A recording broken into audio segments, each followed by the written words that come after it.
quiero contarte que la nave Apolo 11 fue cubierta de lana boyacense por una mujer llamada Raquel Vivas. Ella nota que después de todo el proceso de colonización, esta lana se hace mucho más resistente al fuego y a otros procesos energéticos que le lleva a sostener relaciones comerciales con diferentes textileras en Estados Unidos. Luego de allí, de que se da la primera prueba de salir de la Tierra y que fueron incinerados estos astronautas, lo que hacen es cubrir, como bien lo dice esta noticia, fue cubrir toda la nave para evitar daños a estos astronautas. Eso también lo que hace es que se dé a reconocer, no solo en Estados Unidos, sino también en Rusia, ya que en el museo, acá como lo dice, el Museo de Antropología e Historia, ubicado en la Floresta, en Boyacá, se encuentra un traje especial que ella misma elaboró con sus telas para un cosmonauta ruso como parte de un programa de la Unión Soviética. No se considera que fue una aliada ni una espía, solo que a través de este descubrimiento de las telas es que se vuelve protagonista de esta historia y qué rico traerla en este espacio de formación. Porque hoy nos estamos dando cuenta de que este tipo de hallazgos aún sigue siendo muy vigentes para las personas que están haciendo sus procesos de investigación o sus procesos de transformación de diferentes materiales, así como diferentes empresas hoy están extrayendo del océano plástico para hacer tus tenis, mis tenis, ropa, entre otras cosas, que rico traer esto que no es nocivo para la salud de nosotros. Pero sin más preámbulo, el tema o el saber que nos convoca es no lo tengo listo, es cómo delimitar el problema de investigación. Si bien en el espacio anterior estábamos tocando un tema muy importante y es cómo hacer una pregunta bien formulada, hoy es importante saber cómo delimitar el problema de investigación, ya que delimitar ese problema de investigación significa acotar o definir el alcance que vamos a tener a partir de ese estudio. ¿Cierto? Respondiendo con rigor a preguntas como en qué contexto ocurre, quiénes son los implicados, quiénes son los implicados y qué aspectos sí serán parte del estudio y cuáles quedarán por fuera. La delimitación no es un trámite que yo hago de manera rigurosa, formal, sino que es una necesidad, es un acto metodológico y estratégico. ¿Para qué? Para que se puedan establecer unas fronteras claras desde el inicio del proceso de investigación, para que no haya riesgo de investigar algo tan amplio como bien lo veíamos en espacios anteriores, que no dé unos aportes significativos o que no responda a la pregunta de investigación o a mis objetivos. Según Elizondo y González, que fueron uno de los artículos que se tuvieron como pilares para este proceso de formación, ellos hablan que una buena delimitación combina 4 criterios fundamentales. El primero es el contexto, el segundo es la población, el tercero es la dimensión temporal y el cuarto es un foco temático. Entonces aquí en el foco temático estaríamos desarrollando más todo lo concerniente a lo epistemológico, en la dimensión temporal nos estaríamos haciendo un análisis de una fracción del tiempo determinado. La población es realmente saber cuáles son los sujetos que van a estar implicados, que eso nos lo da también la estrategia SPIDER que aplicamos en la clase anterior, y el contexto, tiempo y espacio. Vuelve y surge ese espacio que también va a fundamentar mucho más ese problema de investigación. En investigación cualitativa, así como en la cuantitativa, pero la cuantitativa digamos que es mucho más estructurada, con un proceso quizás totalmente riguroso entre primer paso, segundo paso, tercer paso, cuarto paso, quinto paso, y así tiene que seguir, mientras que la investigación cualitativa es un proceso cíclico que nos permite ir y venir en cada uno de los procesos, que cada uno debe ir lado, sí, conectado también, pero que nos permite esa movilidad, ¿cierto? Entonces, en esta investigación cualitativa, delimitar ese problema nos ayuda a mantenernos cerca de la realidad que queremos comprender. Allí nos permite evitar perder el tiempo y los recursos en direcciones que no van a aportar nada a nuestro objetivo general. No se trata aquí de decidir o de reducir la complejidad del fenómeno, sino que se debe hacer investigable dentro de unas condiciones mínimas y también dentro de unos recursos disponibles. ¿Por qué condiciones mínimas? Porque la mayoría de veces que nosotros hacemos un proceso de investigación, contamos, y sobre todo cualitativo, contamos con el tiempo de otro. Y ese contar con el tiempo de otro nos limita. Ahí es donde hablo de ese tipo de condiciones.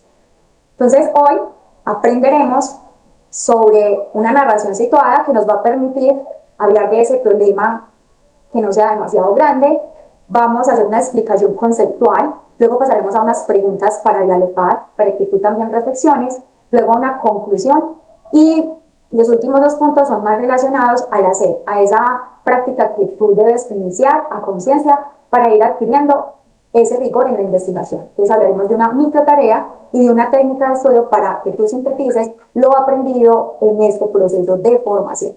Entonces, sin más preámbulos, vamos entonces a pasar a lo que viene siendo la narración situada. Esa narración situada se llama El problema que se hacía demasiado grande. El protagonista es Samuel, un chico de 21 años que vive en San Lorenzo, un corregimiento rodeado de montañas, de cafetales y de caminos de tierra, ¿cierto? Él estudia licenciatura en psicología educativa, acá puede ser licenciatura en Derecho, licenciatura en Educación, licenciatura en Lengua Castellana, licenciatura en Educación Física. Aquí la situación más pertinente es que nos situemos en Samuel y en esa situación que puede ser muy similar a una situación de un estudiante en este nivel académico, ¿cierto? Entonces, les decía que él estudia una licenciatura en Psicología y lo hace de manera virtual. Él desde hace mucho tiempo le preocupa que la escuela en el pueblo está siendo cada vez menos recurrente por los niños, es decir, que son menos y a eso se le suma que hay una poca motivación para llegar. Entonces, una tercera situación que se suma es la poca motivación también para leer. Entonces, ellos expresan que leen porque les toca, pero no porque lo quieran hacer. Dice la profesora Marta, que es la que acompaña este proceso escolar, que ha trabajado allí por más de 20 años. Cuando la universidad le pide que elija un tema para ese proyecto de investigación, Samuel decide que quiere investigar sobre la lectura en los niños de San Lorenzo. Escribe esta frase en su cuaderno y por unos segundos siente que ya tiene su tema. Entonces tiene tres temas. La poca receptividad de los chicos para la lectura, para llegar a estudiar, y también el que se ha reducido la cantidad de estudiantes. Él decide focalizar su atención en los estudiantes que tienen apatía por la lectura. Entonces, ahí empieza a comentarlo con su asesora, con su tutora, y ella le pregunta que qué quiere saber exactamente, qué entiende por leer por placer, y en esas dos preguntas Samuel dice, oh Dios, de repente se da cuenta de que su idea es demasiado grande, como si intentara atrapar el río entero con las manos. Durante la siguiente semana, Samuel conversa con algunos docentes de la escuela cerca donde vive y observa varias clases simplemente tomando nota de ellos. Descubre que la situación más marcada es en los estudiantes de 9 a 11 años y que fuera de las horas de clase casi no existen espacios formativos o comunitarios para leer. Con esa información y siguiendo la guía de la universidad, él empieza a delimitar su problema: la escasa motivación para la lectura recreativa en estudiantes de cuarto y quinto grado entre la edad de los 9 a los 11 años de la Escuela Rural de San Lorenzo en el año 2025. Ahora, ese objetivo de delimitar un problema de investigación es mucho más claro, ¿cierto? Ya no es solo estudiar la lectura, sino comprender ese fenómeno en concreto, en un grupo específico y en un lugar y tiempo determinado. Como dice la tutora, su tutora de investigación en la licenciatura, cuando delimitas tu investigación deja de ser un sueño difuso y empieza a convertirse en un proyecto posible. Allí es donde surgen unas preguntas lo más interesantes de esta narración y es, primero, porque la idea inicial de Samuel era demasiado amplia, qué elementos le dieron precisión a su problema y por qué es clave un marco temporal. Vamos inicialmente, ustedes están construyendo esa respuesta, la tienen así súper clara, sobre todo la primera, ¿cierto? Entonces, ¿por qué la idea inicial de Samuel era demasiado amplia? Pues voy a pasar a explicar primeramente que delimitar el problema de investigación es realmente un proceso incisivo para que se transforme esa situación de inconformidad, problema o a resolver en un objetivo claro de estudio, que sea alcanzable, que metodológicamente podamos plantearlo de forma coherente y que eso me lleve a qué, a saber qué voy a estudiar, a quién o a quiénes, dónde y cuándo. Esa delimitación me reduce el riesgo a la dispersión También me da a entender, como lo dicen investigadores como Chihuahua, en el año 2022, él dice que delimitar no es solo un ejercicio técnico, sino que también es un acto epistemológico y ético. Y esa inquietud excesiva de un problema puede conducir a unas interpretaciones superficiales, mientras que si hay una delimitación rigurosa, nos permite profundizar en un análisis de experiencia de los sujetos y de sus contextos. Entonces, en el caso de Samuel, su formulación inicial, la lectura en los niños de San Lorenzo, o esa misma partida carecía de un alcance definido. El proceso de esa delimitación le permitió llegar a una edad, a un grado escolar, también a un espacio de ocurrencia. Y también nos llevó a diagnosticar un tipo de lectura que no era formativa, sino recreativa. Y lo llevó a un marco temporal que es el año 2025. En este nivel de precisión que logró Samuel, que también se puede lograr con el método Spider, que así es para limitar la pregunta, también nos lleva a tomar ese saber para delimitar mi problema de investigación. En síntesis, esa delimitación del problema es pasar de la amplitud de una preocupación legítima a una precisión de una propuesta viable, garantizar que ese proyecto sea coherente, ético y metodológicamente posible. ¿Vale? Entonces vamos a pasar a la segunda pregunta y es ¿qué elementos le dieron precisión a su problema? Entonces, él añadió información específica sobre la población, sobre el fenómeno, sobre el contexto, sobre el periodo de estudio. Pero devolvemos. El periodo de estudio en el año 2025, el contexto en la Escuela Rural de San Lorenzo, se me escapa, el fenómeno. El fenómeno es la escasa motivación para la lectura recreativa y la población son los estudiantes de cuarto y quinto grado. Lo tercero es porque es clave un marco temporal, a ver, porque si yo voy a consultar desde el inicio del proceso de lectura, yo no termino en un año, en 2 años, en 3 años, en 5 años. Es demasiada información. Entonces acá, ese marco temporal nos permite contextualizar un fenómeno y establecer unos límites claros para que esa recolección de datos pues realmente sea pertinente a mi pregunta de investigación, a mi problema, la fundamentación de mi investigación y al mismo tiempo no se den unas interpretaciones anacrónicas, es decir, que no corresponden a un tiempo determinado.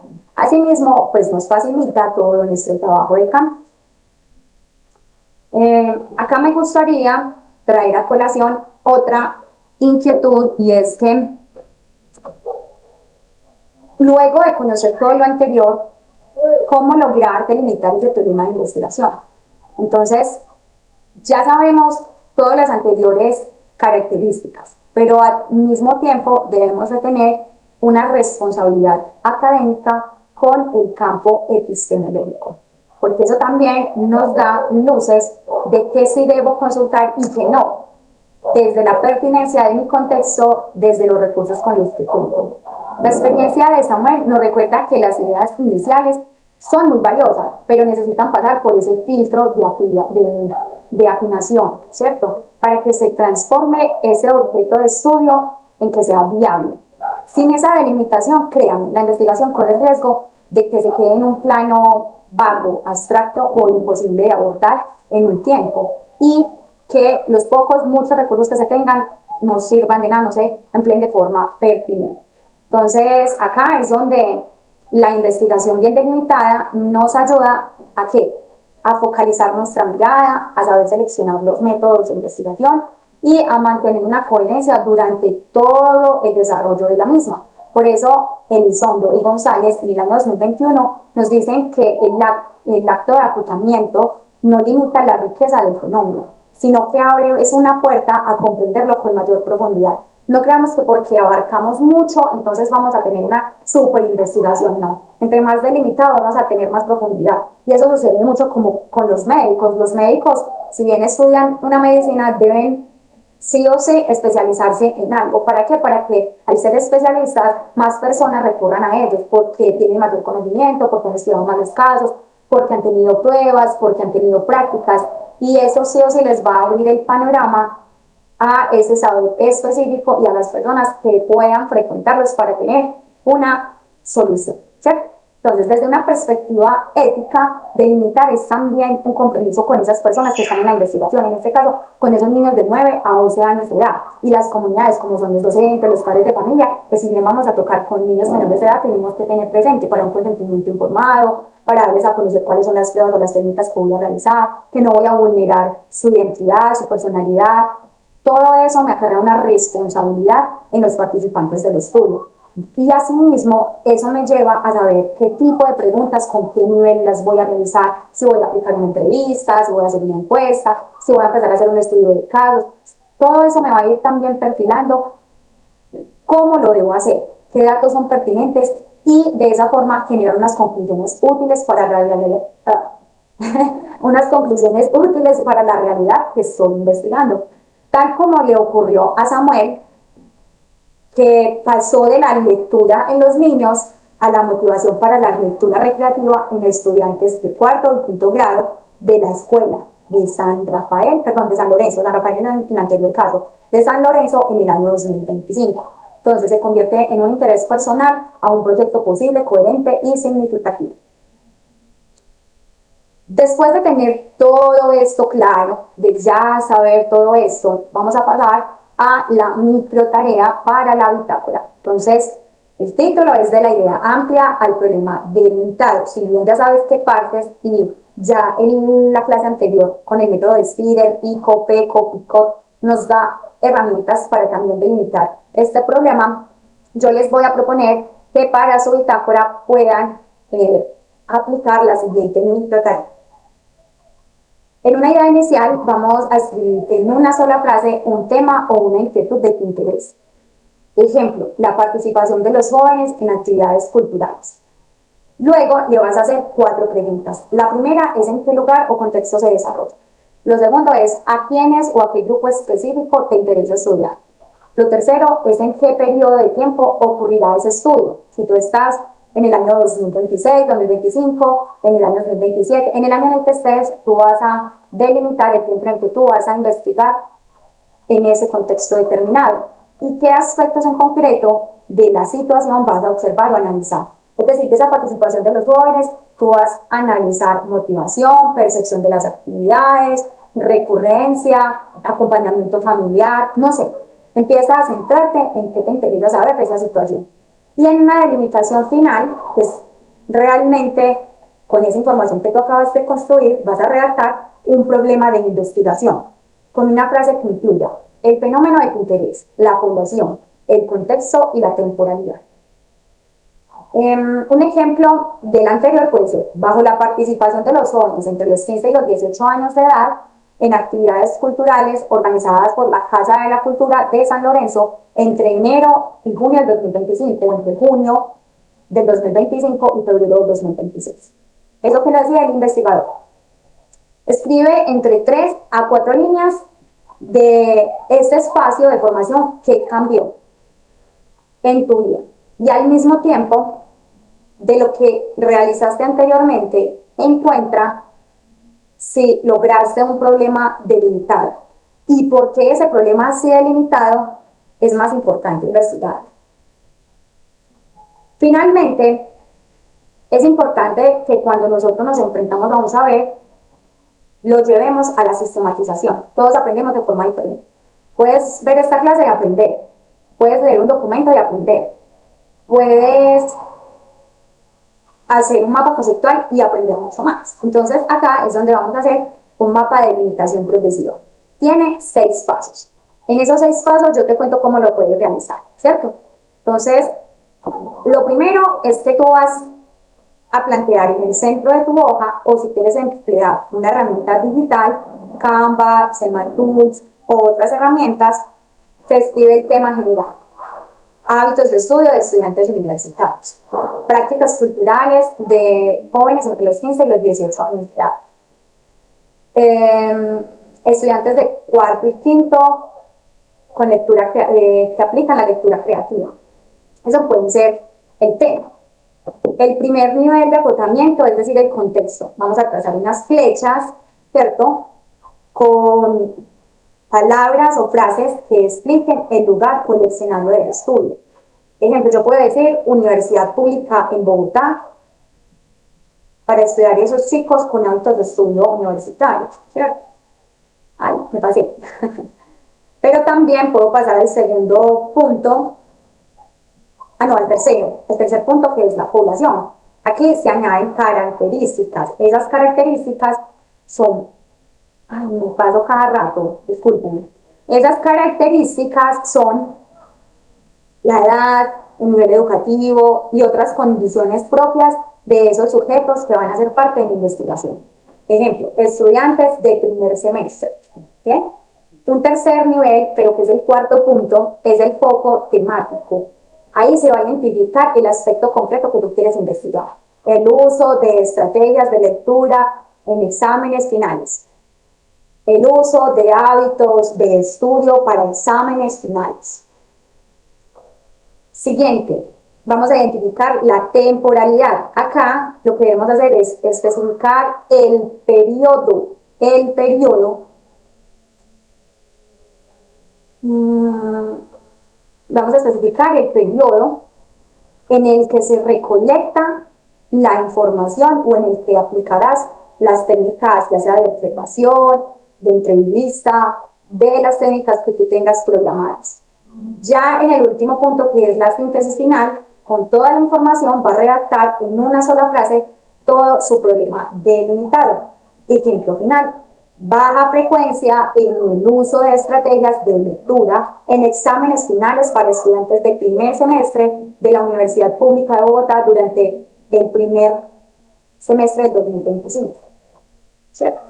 Acá quedó redundante primer semestre. Sí, que lo podríamos cambiar, eso no hay problema. Para estudiantes del inicio de su proceso académico en la Universidad Pública de Bogotá durante el primer semestre del 2025. Vale. El uso de mapas conceptuales, de mapas mentales o este mapa de delimitación nos fomenta que organicemos de forma jerárquica nuestro conocimiento, nuestra vida, y nos favorece a que haya una comprensión mucho más profunda. Entonces, esto también lo apoya Novak y Cañas en el año 2002. Además, hemos mencionado a Elizondo y González en el año 2021, nos dicen que el acotamiento de la delimitación progresiva asegura que cada vez seas mucho más coherente a la hora de investigar y te da mayor viabilidad en el diseño metodológico. Ya con esto es importante que revises ese tema de investigación y le des esa estructura. Y si este espacio de formación te sirvió, que puedas dejar tus comentarios o compartir con otros que también estén en procesos de investigación. Esta clase se hace con amor para ti y para todos aquellos que quieren aprender a investigar desde cero.